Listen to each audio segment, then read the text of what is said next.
Désormais, la quatrième partie de cette première séquence, notre dernière partie, nous avons le plaisir d'accueillir Denis Jacquet, qui est entre autres le créateur de l'Observatoire de l'ubérisation. Et pour terminer cette première séquence, tout le monde a entendu parler, je crois, du déploiement éventuel d'Amazon et de Blablacar dans l'assurance. Nous ne pouvions pas ne pas parler pour cette première édition de ce MAC d'ubérisation de l'assurance. Ce mot récent, ubérisation, hante toutes les industries, transforme beaucoup de modèles, bouleverse beaucoup de métiers.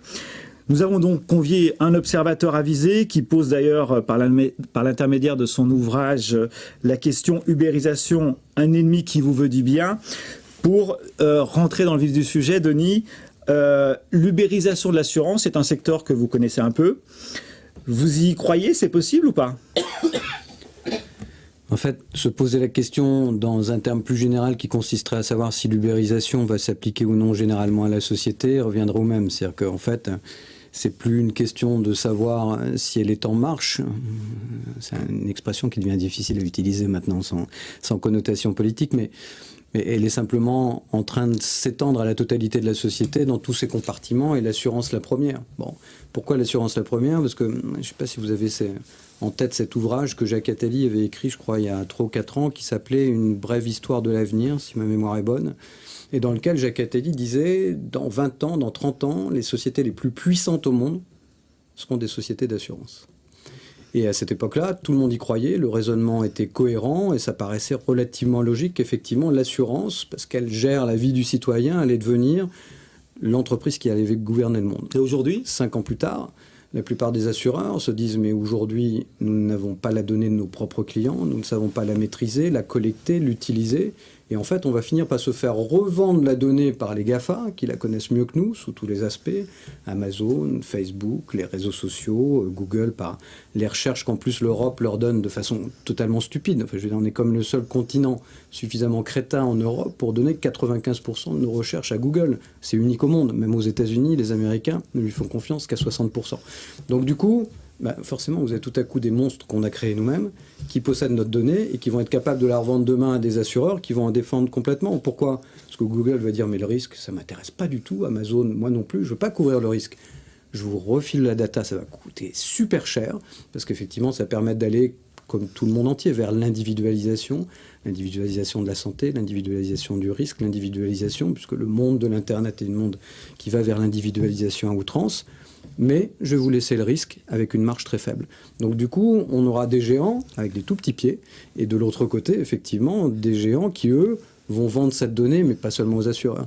Donc il y a une espèce de frontière là à franchir pour les assureurs qui est urgente, qui d'un côté sont attaqués, depuis déjà que l'Internet est né, par ce qu'on adore aussi dans les politiques européennes et occidentales, c'est la politique du pouvoir d'achat, ce truc qui rendrait les gens heureux, parce que toujours c'est tout est moins cher dans l'assurance. Et bien sûr, c'est déjà en marche. Sur quelle partie de la chaîne de valeur ça pourrait... Sur la data.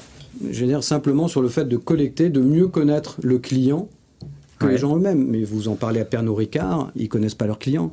Vous en parlez à n'importe quel distributeur aujourd'hui, entre l'industriel et le client, un distributeur, il vous dira qu'il ne connaît pas son client.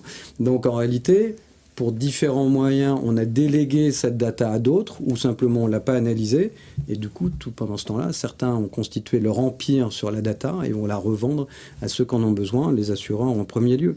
Parce que là, on part d'un système assurantiel qui est quand même un système d'actuarisation, de calcul de risque sur des populations, etc. Et tout à coup, on est en train de dire non, c'est par individu demain. Alors demain, est-ce que c'est demain, après-demain ? À quelle vitesse, on ne sait pas. La question, c'est plus si ça va arriver, c'est quand ça va arriver et à quelle vitesse. Et selon vous ? Vous avez pour le secteur de l'assurance en particulier, vous avez une petite idée ? Alors, je vais vous dire, je refuse toutes les questions d'avenir. Pourquoi ? Non pas parce qu'on ne réfléchit pas, mais parce que entre ceux qui sont les tenants de la politique schumpeterienne et qui vous disent « vous inquiétez pas, tout ce qu'on va détruire va être recréé, dormez tranquille citoyens, on va recréer ». Et puis tous ceux qui vous disent, comme Laurent Alexandre, le monde va être cyborgisé, dans 10 ans, vous vivrez non seulement jusqu'à 1000 ans, mais au chômage et cyborgisé. Il n'y a que des gourous sur Terre. Et c'est des bons copains, les deux, la réalité, selon vous ? La réalité, c'est que tout va se passer dans les 10 prochaines années. À quelle vitesse, on ne sait pas. Voilà. En gros, c'est à peu près la seule réponse vaguement intelligente que je peux essayer de faire. Ouais. D'accord. Donc l'ubérisation, pour conclure, c'est possible dans le secteur de l'assurance ? Plutôt sur la distribution ? Ouais. plutôt sur la distribution, la gestion des risques La collecte de la data, c'est-à-dire eux, ils savent ce que vous faites tous les jours, parce que finalement, à travers les réseaux sociaux, à travers vos recherches, à travers vos achats, à travers etc., on sait ce que vous faites. Donc à partir du moment où on sait ce que vous faites, comment vous conduisez, dans quel état, parce qu'en plus vous avez la bonne idée de vous mettre avec un selfie dans un état d'ébriété le samedi soir en prenant le volant, on sait effectivement quel danger vous représentez. Et donc, comme on sait progressivement, si vous voulez, le problème c'est que l'humanité, pour l'instant, était basée sur l'imprévisibilité. Bon. Et donc tout à coup, on est en train de dire que le prédictif va être le nouveau paradigme. Je déteste ce terme, mais va être le nouveau paradigme, effectivement. Donc c'est-à-dire qu'à un moment, d'abord, quand on analyse l'assurance, je ne suis pas un spécialiste d'assurance, mais les sinistres diminuent dans le monde.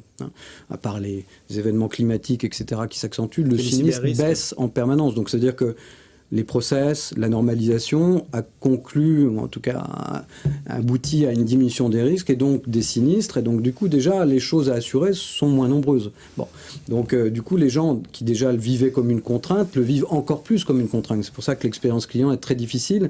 Quand c'est quelque chose que vous attendez, dont vous attendez un bénéfice, c'est super. Quand c'est quelque chose que vous vivez comme une obligation, c'est comme votre dentiste et votre garagiste, vous ne supportez pas ça. Bon. Donc ça, c'est la première difficulté, de rendre l'expérience client agréable avec quelque chose dont vous estimez que ça vous est imposé. Mais en plus, on nous pousse effectivement vers une individualisation. Alors qu'il y a des côtés extraordinaires. Je me conduis bien, je paye moins. Parce qu'on n'y est pas pour l'instant. On y viendra, forcément. Mais le problème, c'est... Moi, que je me pose en tant qu'être humain, entrepreneur et donc indiscipliné, c'est moi, j'ai pas envie qu'on me dicte ce que je dois faire. Et si j'ai envie de boire, de fumer à 5 heures du matin, je fais ce que je veux. Alors, j'ai jamais fumé, je bois très peu. Donc tout va très bien. Mais on voit bien qu'on peut aussi aller vers une déviation terrible qui consiste à dire qu'à un moment donné, l'être humain qui est imparfait, inégal, divers, va devenir prévisible, parce que prédictif, il va devenir parfait parce qu'on lui impose une certaine norme de vie qui lui permettra d'avoir des bénéfices en contrepartie qui sont une prime moins chère, une santé plus individualisée, la possibilité de tuer la mort, comme le promet Google, en allant jusqu'à 120 ans. Alors, Laurent Alexandre, déjà 10 000, mais déjà 120, c'est pas mal. Et puis voilà, donc voilà, c'est ça toutes les questions qui se posent. Merci Denis. Avant de tuer la mort, on va conclure ce premier plateau. On va